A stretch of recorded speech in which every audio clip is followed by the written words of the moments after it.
She stood in my garden, holding a plate of freshly baked cookies, wearing the same pearl necklace she wore the night she told her son I would never be good enough for their family. The woman who destroyed my wedding, shattered my future, and whispered poison into the ear of the man I loved until he looked at me like I was nothing more than a stain on his pristine life. She smiled at me now, this elegant serpent with silver hair and soft wrinkles around her lying mouth, and she said the words that made my blood freeze in my veins. "Hello, dear. I'm Vivienne. I just moved in next door, and I wanted to introduce myself to my new neighbor." My heart stopped beating.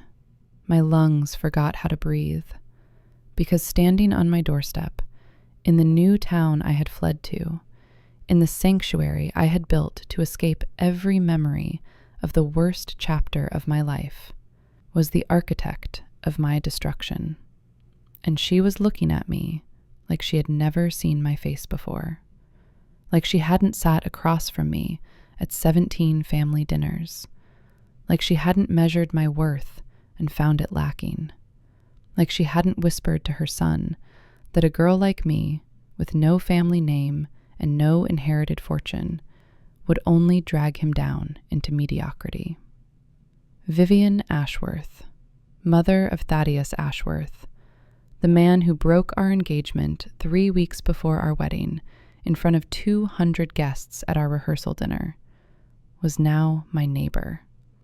And either she was the greatest actress who ever lived, or she genuinely did not recognize me. I need you to do something for me right now. Drop a comment and tell me where in the world you are watching this story unfold. I need to know who is witnessing this moment with me, because what I am about to tell you is something I have never told anyone before. And while you are typing that comment, hit that subscribe button. You are going to want to be here for what happens next. Trust me. My name is Serafina Voss, though everyone calls me Sarah, and 2 years ago I was supposed to become Sarah Ashworth. I was supposed to marry into one of the oldest families in Wellington Heights, a small but impossibly wealthy enclave where old money married older money, and everyone pretended that love was the reason for their unions. I was the exception. I was the mistake. I was the girl who came from nowhere, with a single mother who worked double shifts at a hospital and a father whose name I never knew. I was the girl who earned a scholarship to the prestigious Whitmore Academy, where I met Thaddeus in junior year English literature, where we argued about the meaning of the green light in The Great Gatsby until our argument turned into coffee, turned into first dates, turned into 4 years of love so intense it made me believe that fairy tales could be written by ordinary girls too. Thaddeus was everything I was not. Wealthy where I was poor, connected where I was alone, golden-haired and blue-eyed and so achingly beautiful that I sometimes wondered if I was dreaming him into existence. But he chose me.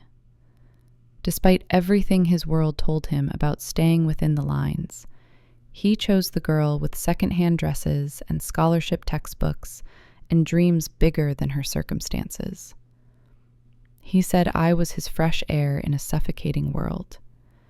He said I made him believe that he could be more than his family's expectations.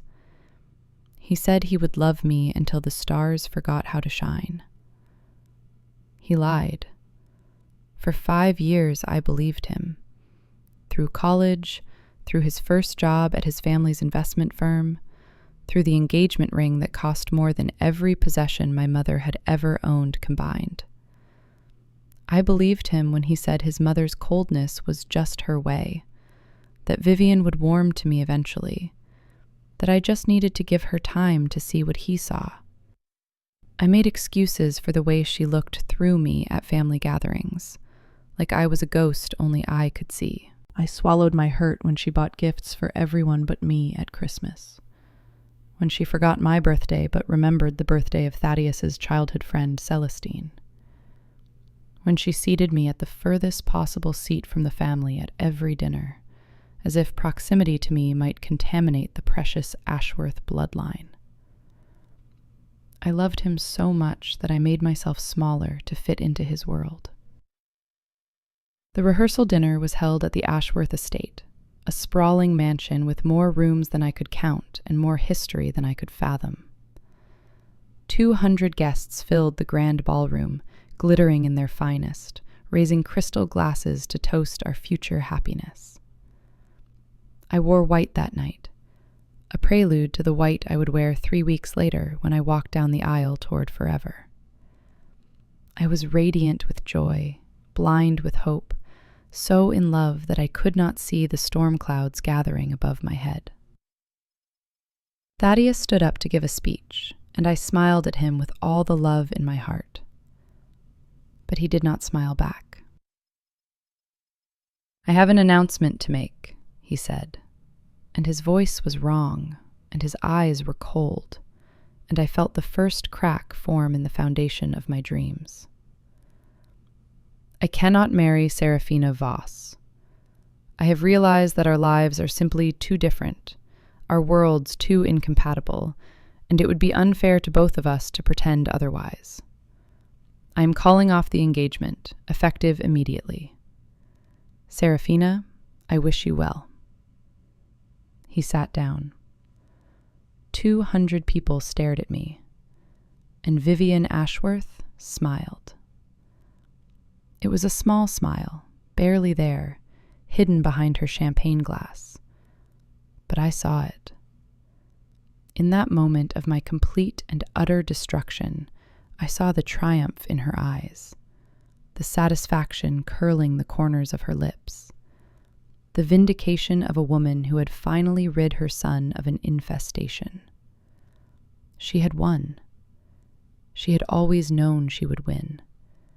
And I had been nothing but a temporary inconvenience, a rebellious phase her son needed to outgrow before returning to the fold. I fled that ballroom in my white dress, and I never went back. The months that followed were a blur of grief and shame and rebuilding from ruins. My mother held me while I cried until I had no tears left. My best friend, Isolde, dragged me out of bed when the darkness became too comfortable. I threw myself into my work as an interior designer, taking every project I could find, filling my hours with other people's spaces so I would not have to think about my own emptiness. Slowly, painfully, I began to stitch myself back together. But Wellington Heights was everywhere. Every corner held a memory. Every coffee shop whispered his name. Every familiar face looked at me with pity or judgment or morbid curiosity. I needed to disappear. 6 months ago, I found Crescent Bay. It was a small coastal town 4 hours north, where nobody knew my name and nobody cared about the Ashworth family fortune. The real estate listing described a modest cottage with ocean views and good bones, and the price was low enough that my savings could cover it. I packed everything I owned into a rental truck, left Wellington Heights in my rearview mirror, and drove toward a new beginning. The cottage was perfect. Weathered blue shutters, a small garden overrun with wildflowers, a porch that faced the sunset. I spent my first month renovating, sanding floors and painting walls, and choosing furniture that was entirely mine, pieces that held no memories of him or his world. I started taking freelance design clients remotely, building a new business with no ties to my old life. I made cautious friendships with the locals, the kind baker who saved me the last croissant, the elderly fisherman who waved each morning, the librarian who recommended novels about women finding themselves after heartbreak. For the first time in 2 years, I felt something like peace. Then she arrived. The moving truck appeared 3 weeks ago, pulling up to the cottage next door that had stood empty since I moved in. I watched from my kitchen window, curious about who would become my neighbor in this quiet slice of paradise. The movers carried in expensive furniture, antique pieces that spoke of refined taste and old money. I assumed it was some wealthy retiree seeking ocean air and solitude. I was half right. When she appeared, I did not recognize her immediately. She wore simple linen instead of silk, practical flats instead of designer heels. Her silver hair was loose around her shoulders instead of twisted into its usual elegant chignon. She looked smaller somehow, less imposing, more human. She directed the movers with quiet authority, and I thought absently that she reminded me of someone. It was not until she turned toward my cottage, catching me watching from the window, that I saw her face clearly. It was not until she smiled and waved, her eyes crinkling with warmth I had never seen directed at me, that recognition slammed into my chest like a physical blow. Vivienne Ashworth. Here. Next door to the sanctuary I had built specifically to escape her. I stumbled backward from the window, my heart racing, my mind spinning. This could not be coincidence. This could not be random chance. Of all the towns in all the coastal regions in all the country, she had chosen this one. She had chosen the cottage next to mine. She had chosen to invade the only space where I had finally begun to breathe again. But then I remembered her smile, her wave, her complete lack of recognition. And I realized that she had no idea who I was. To Vivienne Ashworth, I had never been important enough to truly see. I had been a problem to solve, an obstacle to remove, a nameless, faceless threat to her son's proper future. She had studied me only enough to destroy me, never enough to remember me. I was so far beneath her notice that even standing 20 feet away, even being the woman her son had almost married, even being the person she had systematically dismantled, I did not register as anyone significant. I was invisible to her. And somehow that hurt more than everything else. Now she stands on my doorstep with her plate of cookies and her neighborly smile, and I am faced with an impossible choice. Do I reveal myself and demand answers that are 2 years overdue?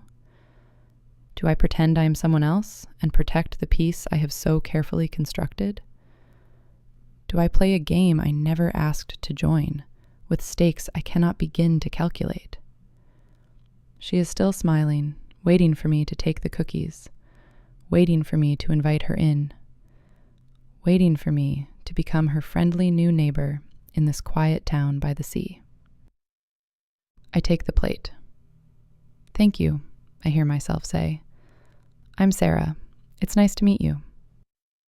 Her smile widens, and I feel nothing but the cold calculation of a woman who once destroyed me, now unknowingly standing at my doorstep, asking to be let into my life again. I am not the same girl she crushed at that rehearsal dinner, and this time I will not be so easily broken. I watched Vivienne walk back to her cottage, her gait lighter than I remembered, her shoulders less rigid, and I stood frozen with a plate of chocolate chip cookies that I would sooner throw into the ocean than eat. The audacity of this moment defied comprehension.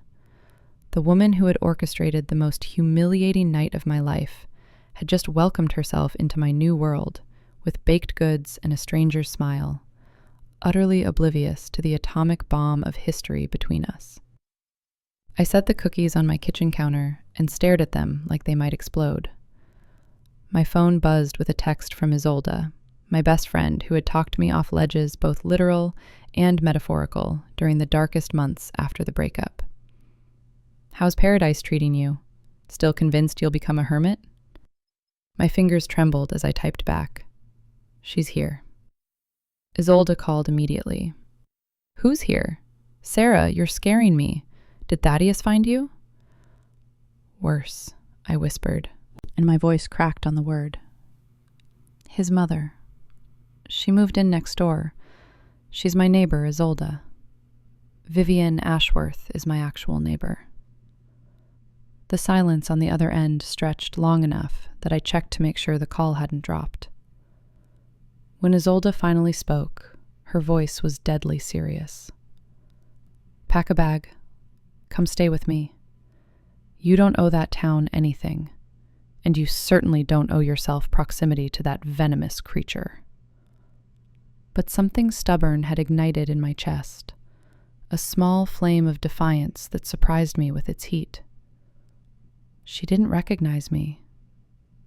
What? She looked right at me, introduced herself like we were strangers, and had no idea who I was. I am so irrelevant to her that she cannot even pick my face out of her memory. Isolde exhaled sharply. That's disgusting. You spent 5 years with her son. You were at every family function. She personally— I know, I interrupted. I know what she did. But Isolde, she doesn't remember me. And I don't know why, but that makes me want to stay. That makes me want to see what happens when she finally realizes who has been living beside her all along. Sarah, that sounds like the beginning of a revenge plot. And while I fully support your villain origin story, I need you to be careful. I laughed, but it tasted bitter. I'm not plotting revenge. I need to understand. She's here alone, Isolde. No Thaddeus, no husband, no entourage of wealth worshippers. She moved to the same tiny town I fled to, and I cannot accept that as coincidence until I know for certain it isn't. And if it isn't coincidence, if she somehow tracked you down, then I will deal with that when I have proof. I spent the next 3 days avoiding Vivienne with the dedication of a spy evading enemy surveillance. I monitored her routine, which was surprisingly predictable for a woman of her former social standing. She woke early, walking on the beach at sunrise. She tended her garden in the late morning, pulling weeds and planting flowers with her bare hands in the soil. She read on her porch in the afternoons, thick novels that I could not identify from a distance. She went to bed early, her lights clicking off by 9. She looked, I realized with uncomfortable clarity, like a woman seeking solitude. She looked lonely. On the 4th day, she knocked on my door again. I noticed your shutters need repainting, she said without preamble. I'm no expert, but I do have experience with coastal erosion on painted wood. If you'd like some help, I have supplies. Every instinct screamed at me to decline, to maintain the safe distance I had established, to protect myself from further entanglement with this woman and everything she represented. But there was something different about her standing in the afternoon light, something I had not expected. She looked fragile, smaller than the imperious figure who had ruled Wellington Heights society with an iron fist disguised in silk gloves. There were new lines around her eyes, shadows beneath them that spoke of sleepless nights. And her hands, which I remembered adorned with statement rings and manicured perfection, were now bare and slightly calloused. Why are you here? The question escaped before I could stop it. Vivienne blinked, momentarily thrown. I told you, your shutters. No. Why are you here, in Crescent Bay? This isn't exactly your usual environment. Something flickered across her face, there and gone before I could name it. Pain, perhaps, or regret. I needed somewhere quiet, she said simply. Somewhere nobody knows my name or my history. Somewhere I can just be Vivienne, not Mrs. Ashworth or Thaddeus's mother, or any of the other titles I've worn like armor. The parallel to my own reasoning struck me silent. She had fled to this town for the same reasons I had. She was running from the same world that had destroyed me. But whereas I had been the one cast out, she was the one who had done the casting. What could possibly have driven her away from the kingdom she had fought so hard to protect? I know what it's like, she continued quietly, to need a fresh start. If you'd rather I leave you alone, I understand. I won't take offense. But I thought, perhaps, we could be neighbors, maybe even friends in time. Friends. The word was absurd coming from her mouth, even if she didn't know it. This woman had whispered in her son's ear until he saw me as an anchor rather than a partner. She had catalogued my every flaw and presented them as evidence that I was unworthy. She had smiled as my heart shattered in front of 200 witnesses. And now she wanted friendship? I'll think about the shutters, I said, and closed the door.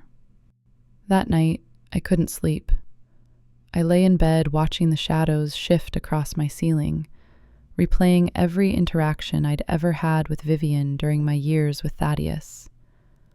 The cold shoulders, the dismissive glances, the carefully constructed exclusion from family moments. But I also remembered smaller things, moments I had dismissed or forgotten in the overwhelming narrative of her villainy. The time she'd asked about my mother's health, and I'd assumed it was reconnaissance rather than genuine concern. The Christmas she'd given me a book I'd mentioned wanting, wrapped separately from the pile of gifts meant for others, as if she'd thought better of including me at the last minute. The night before the rehearsal dinner, when she'd found me alone in the garden and said, cryptically, "Some cages look like palaces, Serafina. Not all trapped birds know they're in prison." I had thought she was insulting me, calling me too naive to see my own cage. Now, lying in the darkness with years of distance and pain between me and that moment, I wondered if she had been trying to warn me. The next morning, I found her in her garden as usual, kneeling among the roses she was coaxing from dry soil. She wore the same linen outfit from before, practical and unpretentious, and she didn't notice me until my shadow fell across her flowers. "The shutters," I said, "if the offer still stands." She looked up, and there was genuine surprise in her expression, followed by something warmer. "It does. This afternoon?" "Sure." We worked in silence for the first hour, applying primer to weather-worn wood, while the ocean provided a soundtrack of waves and calling gulls. I found myself studying her hands as she worked, the careful precision of her strokes, the way she favored her left wrist as if it pained her. "You're good at this," I said eventually, the observation pulling itself from my throat against my better judgment. "I restored furniture for years, before I married." She paused, brush hovering. "My husband thought it was beneath our station, so I stopped. Strange, the pieces of ourselves we surrender without realizing we'll never get them back." "Why did you marry him?" The question was dangerous, personal, far beyond what a stranger should ask. But I needed to understand this woman who had shaped so much of my suffering. Vivienne was quiet for so long that I thought she wouldn't answer. When she spoke, her voice was distant, remembering. "Because I thought love was enough to outweigh everything else. I was young and foolish and so certain that my feelings made the red flags invisible. By the time I saw clearly, I had a son who needed me more than I needed escape." Let me ask you something, and I genuinely want to know your answer. Have you ever stayed in a situation longer than you should have because love convinced you to overlook the warning signs? Have you ever sacrificed pieces of yourself for someone who never deserved that sacrifice? Tell me in the comments what you would have done, because I'm standing here with my supposed enemy, and I'm starting to wonder if everything I thought I knew was wrong. "Your son," I said carefully. "What is he doing now?" The brush in her hand went still. "Thaddeus lives his own life. I am no longer part of it." That seems significant. A mother and her only son estranged? Her eyes met mine, and for a fleeting second I saw something flicker there. Recognition, perhaps, or the beginning of it. Some children become reflections of the worst parts of their parents. When I finally saw what I had helped create, I had a choice. Continue enabling his cruelties, or walk away and spend whatever time I have left trying to be someone better. She returned to painting, and I stood frozen, with her words echoing in my mind. Whatever time I have left. The phrase carried weight, implication, the shadow of something unsaid. "Are you ill?" I asked, the words harsh with sudden concern I hadn't expected to feel. Vivienne smiled, and it was the saddest expression I had ever seen on her carefully composed face. "Time catches up with everyone eventually, dear. I'm not dying tomorrow, if that's what you're asking. But I am aging, and I am aware that my years for making amends are fewer than my years for making mistakes. That clarifies priorities rather quickly." We finished the shutters as the sun began its descent toward the water. She helped me clean the brushes, and we stood side by side watching the sky turn orange and pink and gold. "Thank you," I said, meaning more than the manual labor. "Thank you for letting me help." She paused at the property line, turning back with an expression I couldn't quite read. "There's something familiar about you, Sarah. I've been trying to place it since we met. Have we encountered each other before? Perhaps at an event? Or through mutual acquaintances?" My heart stopped. The moment of truth approached like a wave I could see building but couldn't outrun. "I don't think so," I lied. "I'm just one of those faces." She nodded slowly, but her eyes lingered on me with new intensity. "Perhaps. But I've learned not to trust coincidences. The universe has a way of arranging encounters for reasons we don't immediately understand." She walked back to her cottage, and I watched her go with the distinct sensation that the ground beneath my feet was shifting, that the narrative I had constructed about heroes and villains was crumbling at its foundations. 2 weeks passed, and Vivienne and I fell into an unexpected rhythm. Morning coffee on alternating porches, afternoon walks along the beach, evening conversations that stretched longer than they should, covering topics from art to philosophy to the small heartbreaks that shape ordinary lives. She never asked about my past romantic relationships, and I never asked about Thaddeus again. An unspoken boundary that allowed us to build something fragile and new without the weight of what lay beneath. I told myself I was gathering intelligence, learning about the enemy to understand her vulnerabilities. But the truth was more complicated. I was starting to like her. Vivienne was nothing like the woman I remembered from Wellington Heights. She laughed at my jokes with genuine delight. She remembered small details I mentioned and brought them up later with care. She treated the local shopkeepers with warmth and respect, never pulling rank or expecting special treatment. She fed stray cats in the evenings and knew the names of every wildflower in her garden, and read poetry aloud to herself when she thought no one was listening. She was lonely, I realized. Deeply, profoundly lonely, in the way of someone who had spent their life surrounded by people who loved what she represented, rather than who she was. And still, she did not remember me. It was maddening, this erasure. Every time I started to soften, to forget, to let the woman in front of me replace the woman in my memories, I would recall the smile she wore as my engagement shattered, the casual cruelty of never quite remembering my name at dinner parties, the way she once told Thaddeus, in a voice she thought I couldn't hear, that certain weeds needed to be pulled before they strangled the garden. I was the weed.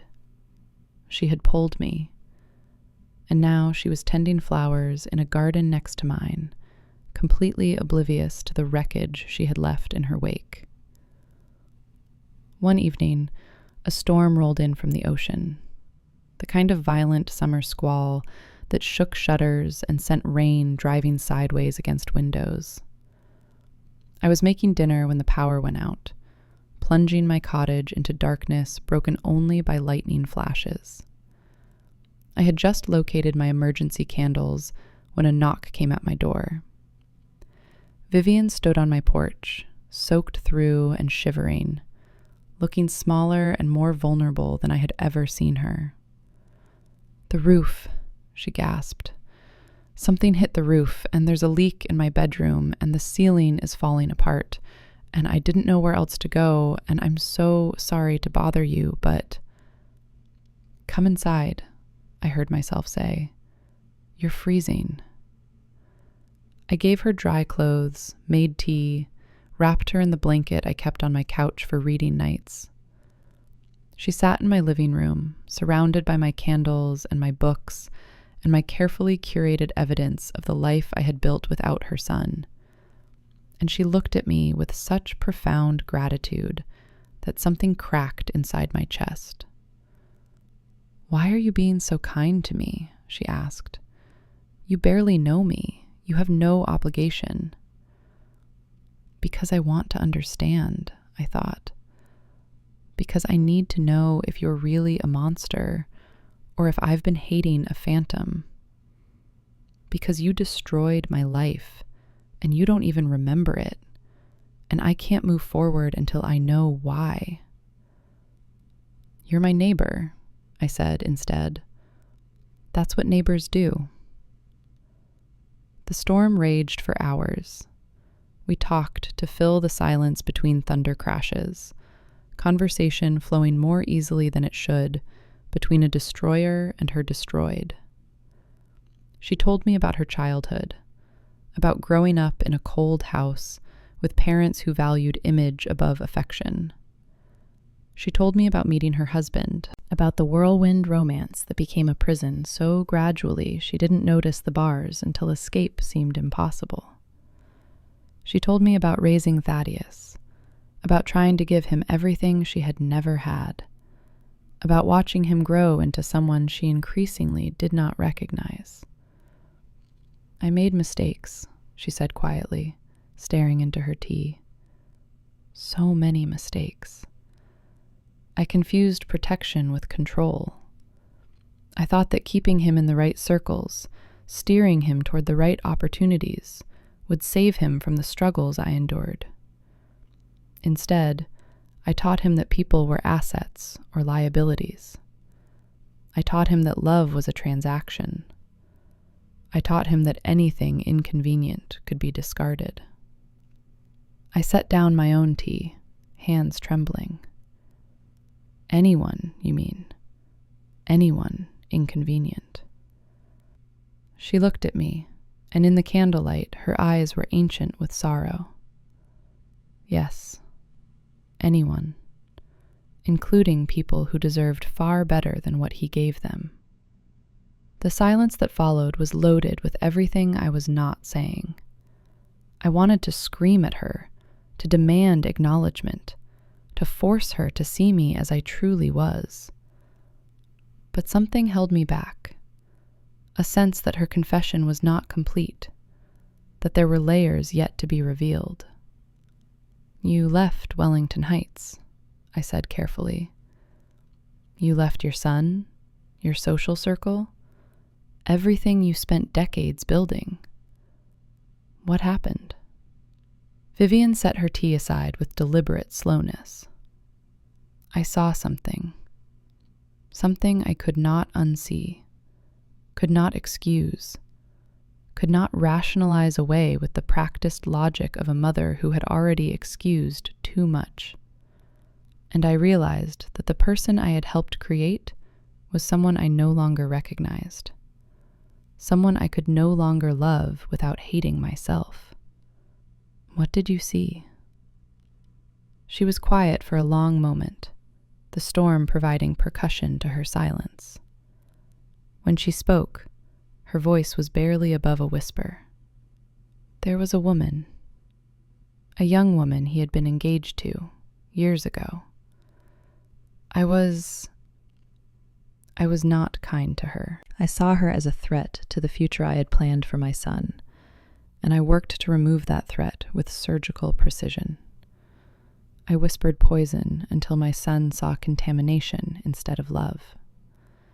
I watched her heart break at the rehearsal dinner, and I felt triumph instead of shame. I thought I was protecting my family. My lungs forgot how to work. The room spun around me, candlelight blurring into streaks. What happened to her? I heard myself ask. She disappeared, left town, started over somewhere new, and I told myself it was for the best, that she would find someone more suitable, that I had done her a favor by removing her from a world she didn't belong in. But the truth is, I destroyed something beautiful because I was too afraid to see her value. And Thaddeus, her voice cracked. Thaddeus learned from my example. He went on to treat others the same way, discarding people when they became inconvenient, breaking hearts like it was sport. And every casualty was a mirror, showing me exactly who I had helped him become. I couldn't speak. I couldn't breathe. The woman who had ruined my life was sitting in my living room, confessing to her crimes without knowing the victim was right in front of her. Do you remember her name? I whispered. Vivienne looked at me with tears gathering in her eyes. Serafina. Her name was Serafina Voss, and I have thought about her every single day since that night. I have tried to find her, to apologize, to somehow make amends for what I stole from her. But she vanished, and I'm left carrying the weight of what I did. And I deserve that weight. I deserve every gram of it. She stopped. She was staring at me now with new intensity, her gaze traveling over my features with dawning recognition. The shape of my eyes, the line of my jaw, the small scar on my temple from a childhood fall, a detail she would have noticed at family dinners she pretended I wasn't attending. Oh God, she breathed. Serafina, you're... Yes, I said, and my voice was iron. I'm the weed you pulled from your son's garden. I'm the mistake you corrected. I'm standing right in front of you, and until this moment, you couldn't even remember my face. The teacup fell from her hands, shattering on the floor like every broken piece of my heart. The storm howled outside, but the silence inside my cottage was louder. Vivienne sat frozen, her face drained of color, looking at me like I had just revealed myself as a ghost returned to haunt her, which, in a way, I had. You knew, she whispered. You knew who I was from the moment I moved in. How could I forget? Your face is burned into my memory like a brand. You smiled when your son humiliated me. You smiled like you had won a game I didn't even know I was playing. Tears spilled down her cheeks, and she made no move to wipe them away. I'm so sorry. I'm so unbearably sorry, Serafina. I know those words are meaningless after what I did.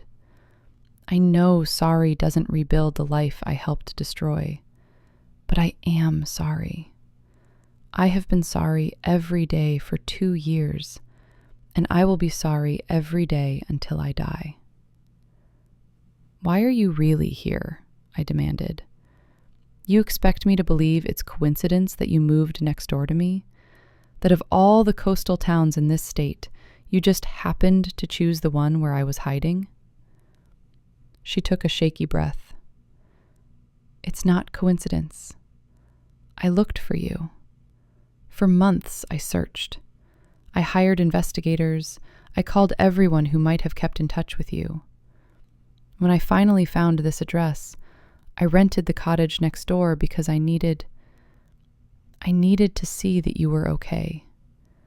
I needed to apologize face to face. But when I arrived and saw you, saw how you've thrived, I was afraid. Afraid of what? That if I revealed myself, I would destroy your peace again. That my presence would be another burden instead of a balm. So I convinced myself that remaining anonymous, being your neighbor without being your wound, was the kinder choice. I told myself I could watch from a distance and know that you survived me. I was a coward. I'm still a coward. I stood up, pacing the small living room like a caged animal. You don't get to decide what's kind for me. You don't get to play God with my life again, even with good intentions. You made a choice 2 years ago to destroy my relationship with your son. You made a choice 3 weeks ago to invade my sanctuary under false pretenses. Those are not the choices of someone who wants my well-being. Those are the choices of someone who wants absolution. You're right. She didn't argue, didn't defend, just accepted the accusation with bowed head. I want absolution. I want to be able to live with myself, and I can't as long as I know what I did to you. It's selfish. Everything I've done since that rehearsal dinner has been selfish, even the remorse. Something in her tone made me pause. There was resignation there, but also something deeper. Exhaustion. The weariness of someone who has been carrying an impossible weight for too long. You said earlier that you're aware your years are limited, I said slowly. What aren't you telling me? Vivienne looked at the shattered teacup on the floor, at the pool of liquid spreading across the hardwood. I have cancer. Pancreatic. Stage 3.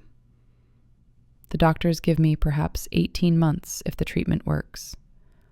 Less if it doesn't. The anger that had been building in my chest stuttered, confused by this new information. You're dying? Everyone is dying. I'm just doing it on a more accelerated schedule. She laughed, but it was hollow. I found out 6 months ago. Around the same time I witnessed the final straw with Thaddeus. The moment I understood exactly what kind of person my son had become. And I realized I had a choice.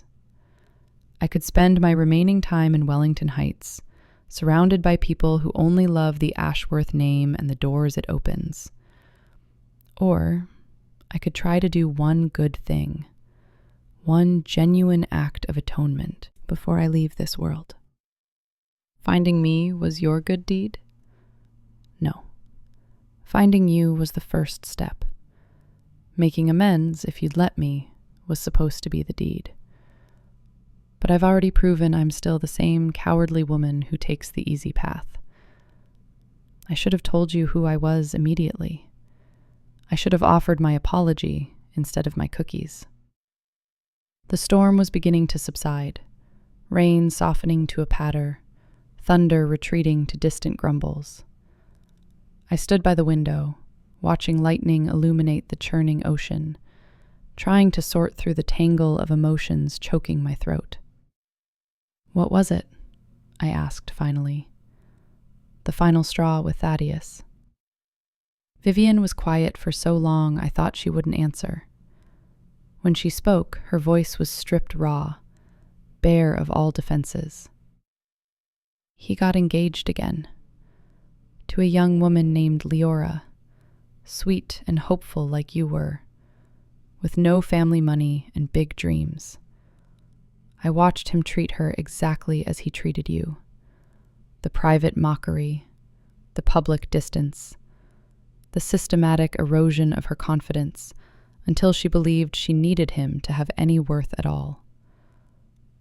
And one evening, I overheard him on the phone with his father, laughing about how easy it was to control her, how convenient that she had no resources to leave, how useful her neediness made her. I felt sick, not just for myself, but for this unknown woman trapped in the web I had escaped. Did you help her? I tried. I went to her, told her the truth about who Thaddeus really was, showed her the pattern of destroyed relationships in his past. I told her about you, about Serafina Voss, who was brilliant and kind, and who deserved the world but received only heartbreak. I begged her to run before the cage closed completely. And Thaddeus found out. He called me a traitor, a meddler, a bitter old woman trying to ruin his happiness because I was jealous of his youth. He told me I was no longer his mother. He cut me off from the family, the fortune, the social standing, everything I had spent my life building. And the worst part, Serafina, is that Leora didn't leave. She chose to stay with him. She believed his promises over my warnings, just as you once believed. There was a terrible poetry in it, I realized. The architect of my destruction had tried to save someone else and had been destroyed in return. The weapon she had wielded against me had been turned against her. The son she had raised to view people as disposable had disposed of her without a second thought. You want me to feel sorry for you, I said, and the words came out tired rather than bitter. No. I want you to understand that I am not asking for forgiveness. I don't deserve forgiveness, and we both know it. I'm asking for the chance to spend whatever time I have left trying to be a better person than the one who hurt you. I'm asking to be your neighbor, nothing more, even knowing who I am and what I did. And if you want me to leave, to sell the cottage and disappear, I will. Your peace matters more than my atonement. I looked at this woman, this villain of my story, and I saw something I had not expected. I saw a broken person, as broken as I had been in the months after the rehearsal dinner. I saw regret that went beyond words, suffering that matched the suffering she had caused. I saw a mother who had lost her son, a woman who had lost her health, an architect of cruelty who had finally been crushed by her own blueprints. I did not forgive her. Forgiveness was too large a word for this small moment in a storm-battered cottage. But I understood her. Don't leave, I said, and the words surprised me almost as much as they surprised her. But don't expect forgiveness. Don't expect friendship. Don't expect anything except the chance to prove that the woman you're becoming is worth more than the woman you were. She nodded, tears still streaming, making no attempt to ask for more than I was offering. And one more thing, I added. Tell me everything, every moment you influenced Thaddeus against me, every word you whispered, every plan you made, every reason you had for deciding I wasn't worthy of your son. I deserve to know the full truth, even if it hurts. So she told me. She talked through the remainder of the storm and into the gray dawn that followed. She told me about her fear that I would change Thaddeus, pull him away from the family business, encourage him to pursue his own dreams instead of the legacy she had curated. She told me about her husband's pressure, his insistence that Thaddeus marry strategically to strengthen business alliances, his threats about what would happen if she didn't help steer their son toward an appropriate match. She told me about the arguments she and Thaddeus had about me, about how she gradually learned which insecurities to exploit, which doubts to nurture, until he saw me through a lens of her careful construction. She told me that she had never believed I was beneath her son. She had been afraid I was above him, that my authenticity would expose the hollowness of everything she had built. By the time she finished, the sun was rising, painting the ocean gold and pink, and I was exhausted in a way that sleep could not fix. "I need time," I said, "to process all of this, to figure out what it means for me, for us, for whatever comes next. Take all the time you need." She stood, still wearing my borrowed clothes, looking more human than I had ever seen her. "I'll be next door, not as a neighbor waiting for redemption, but as a woman who owes you a debt that can never be fully repaid." She walked to the door, then paused. "For what it's worth, Serafina, you were right about everything. You were enough. You were always enough. And Thaddeus's failure to see that was his greatest mistake, not yours." She left, and I stood alone in my cottage, surrounded by the remnants of a storm, external and internal. And I wept for the girl I used to be, and the woman I was becoming. The weeks that followed Vivienne's confession were strange, suspended in amber. We maintained a careful distance, nodding when our paths crossed, but not pushing beyond the boundaries I had established. I spent long hours on the beach, walking until my legs ached, trying to untangle the complicated knot of emotions her revelations had created. I had spent 2 years hating her.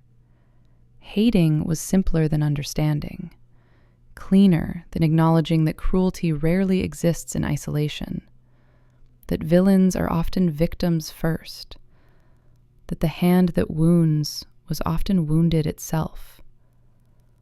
Now that understanding had crept in, I didn't know what to do with the hatred.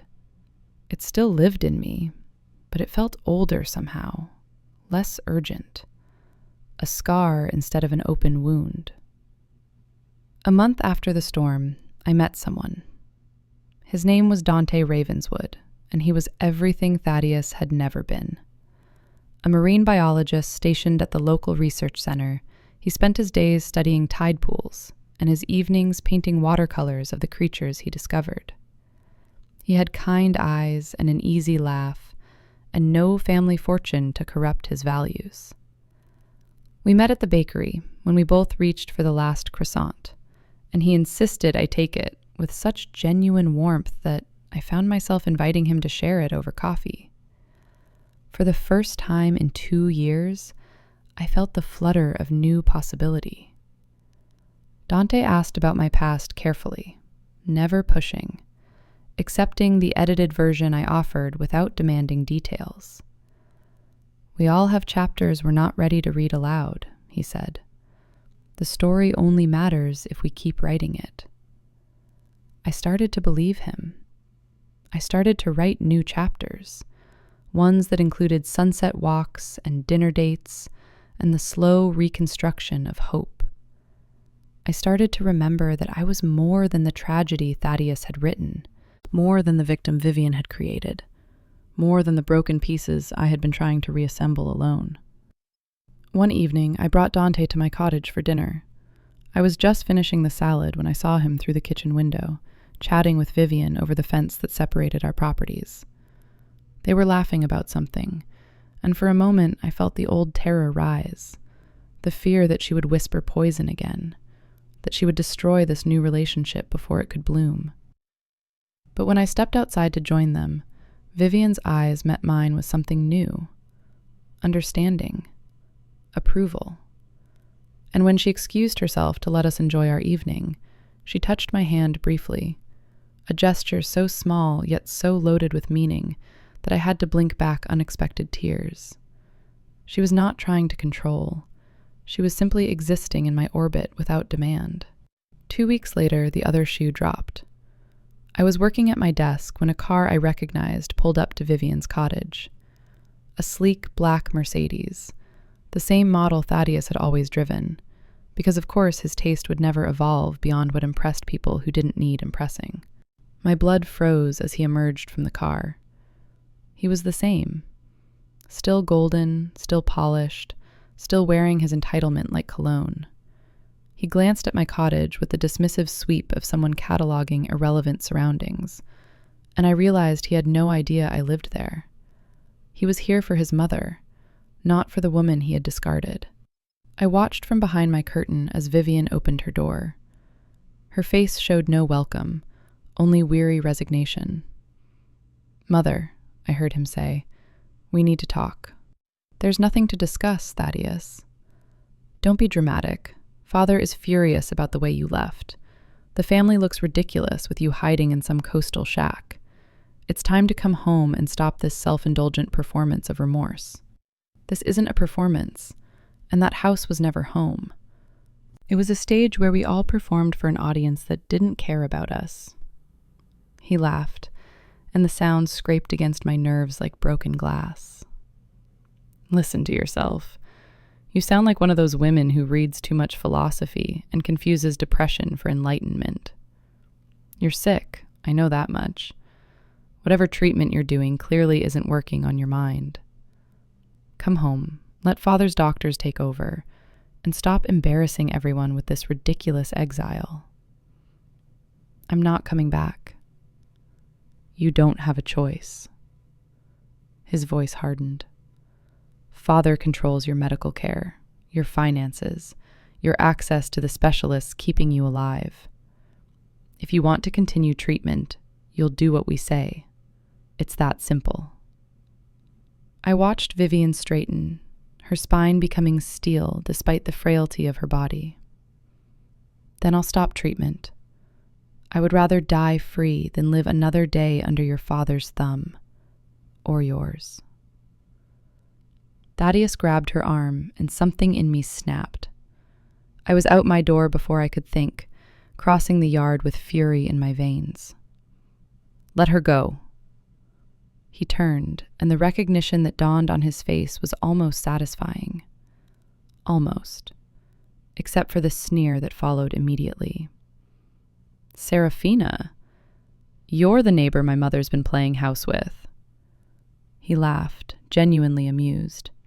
"Of course. This is perfect. You've somehow convinced her to join your little club of women I've disappointed.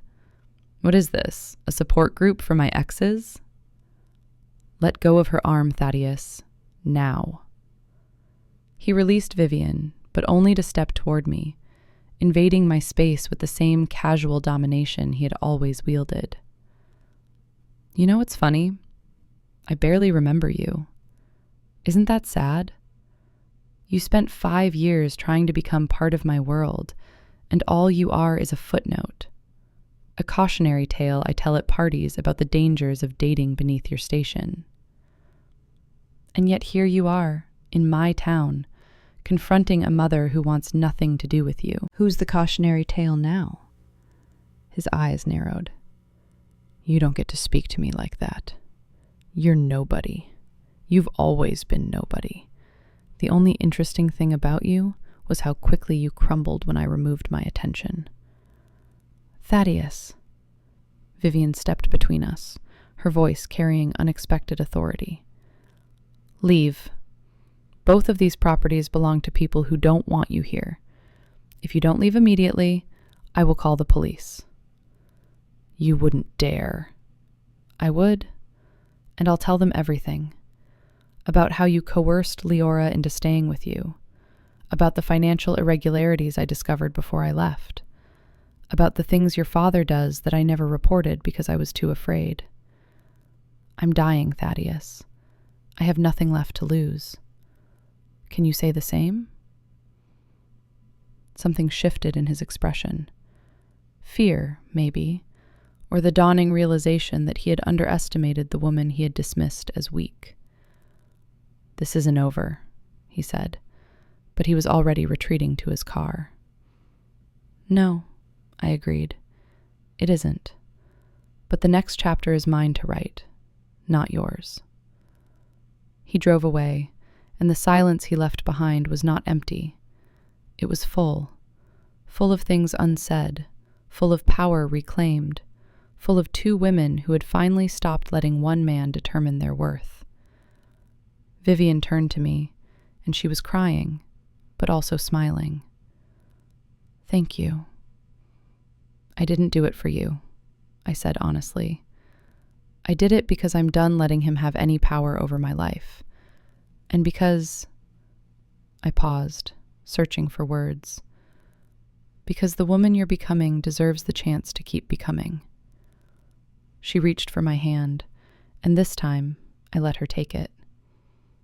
"I was so wrong about you," she whispered. "I told myself you weren't strong enough for my son, but the truth is, you were too strong. You were exactly what he needed. Someone who would challenge him to be better, instead of enabling him to be worse. I saw that strength, and I feared it. I feared what you might expose about my own weaknesses. I'm so sorry, Serafina. I'm so unbearably sorry." "I know," I said. And for the first time, the words didn't feel like surrender. They felt like the beginning of release. 6 months later, I stood on my porch watching the sunset with Dante beside me, his hand warm in mine. The cottage I had fled to had become something more than a refuge. It had become a home, filled with his paintings on my walls and my designs in his office, and our shared laughter in every room. "She's having a good day," Dante said, nodding toward Vivienne's cottage. "I saw her in the garden earlier. She was actually singing." I smiled, feeling the familiar mixture of grief and gratitude that had become my constant companion. Vivienne's cancer had progressed despite treatment, but she had refused to return to Wellington Heights. She had chosen to spend her remaining time in Crescent Bay, surrounded by ocean air and wild flowers, and the fragile friendship we had built from the ruins of our shared destruction. I visited her daily now. We drank tea on her porch and talked about everything and nothing. She told me stories about Thaddeus as a child, before the corruption set in, and I mourned the boy he might have been if someone had loved him differently. She asked about my designs, my dreams, my plans for a future she knew she wouldn't see.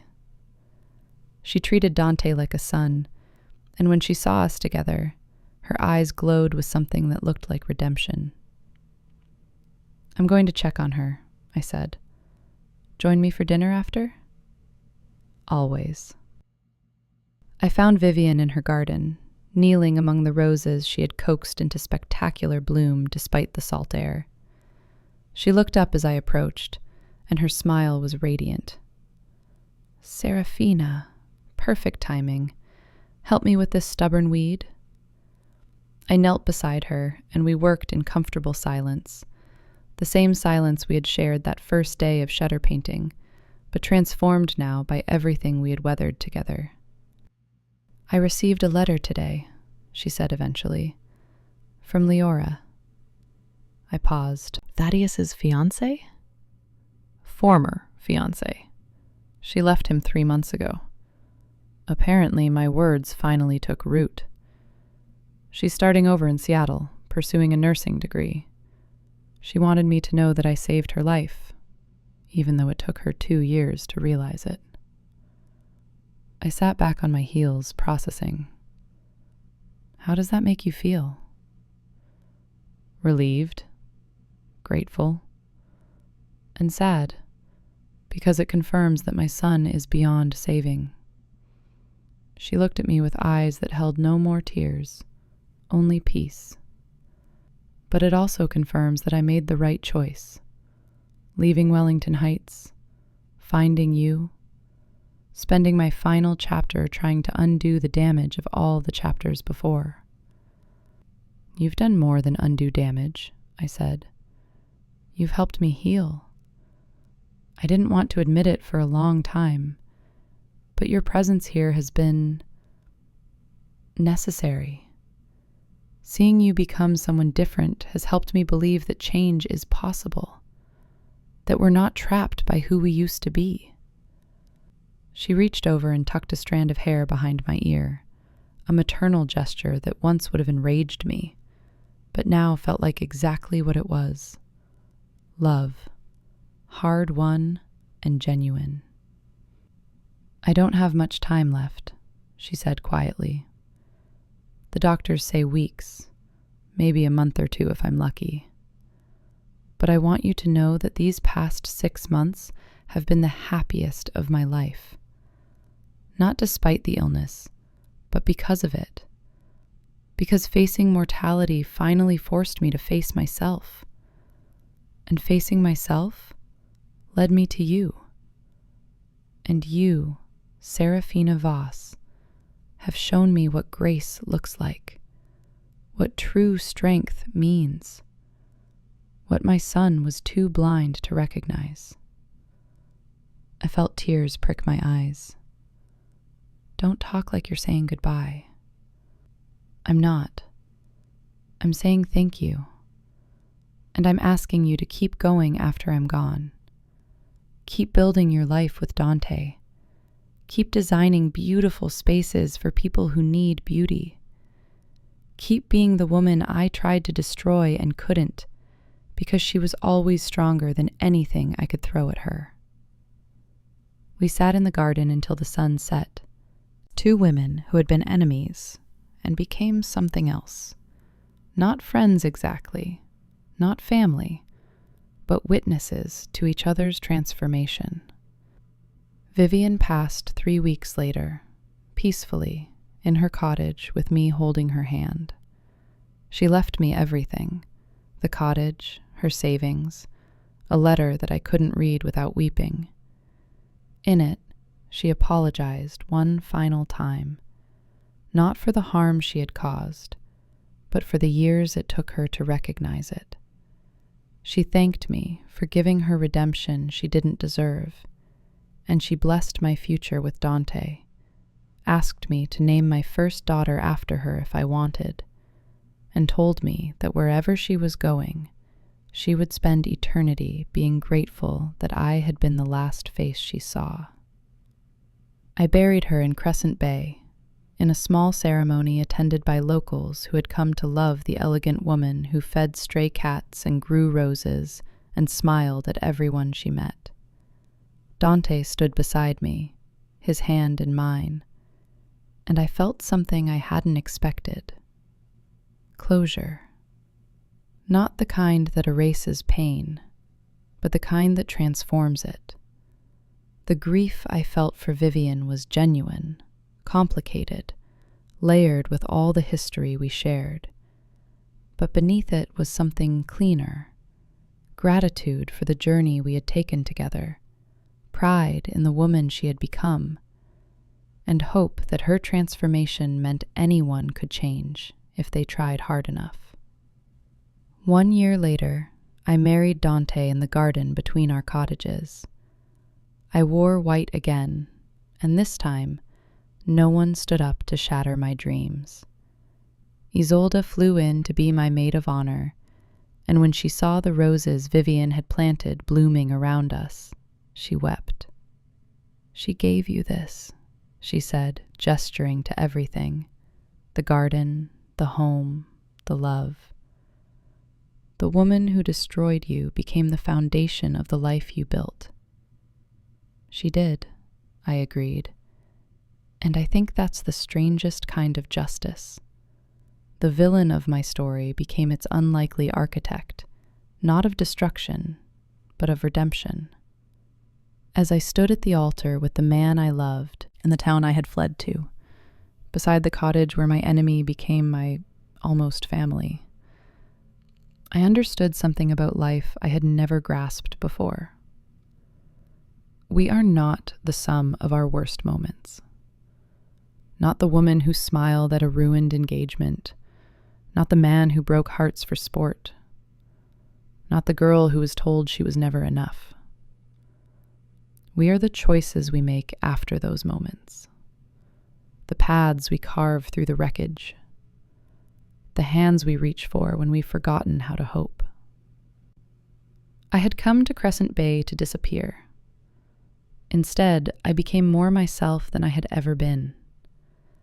The neighbor who moved in next door was supposed to be my final nightmare. Instead, she became the mirror that showed me I was already whole. Sometimes the story turns in directions we never expect. Sometimes the ending we fear becomes the beginning we needed. And sometimes, just sometimes, the person who hurt us the most becomes the teacher we didn't know we were waiting for. I placed my hand in Dante's, and I spoke the vows that would bind us together. And somewhere, in a place I couldn't see but could feel, Vivienne watched with pride. The weed she had tried to pull had bloomed into the most beautiful garden of all. And finally, at long last, I was home.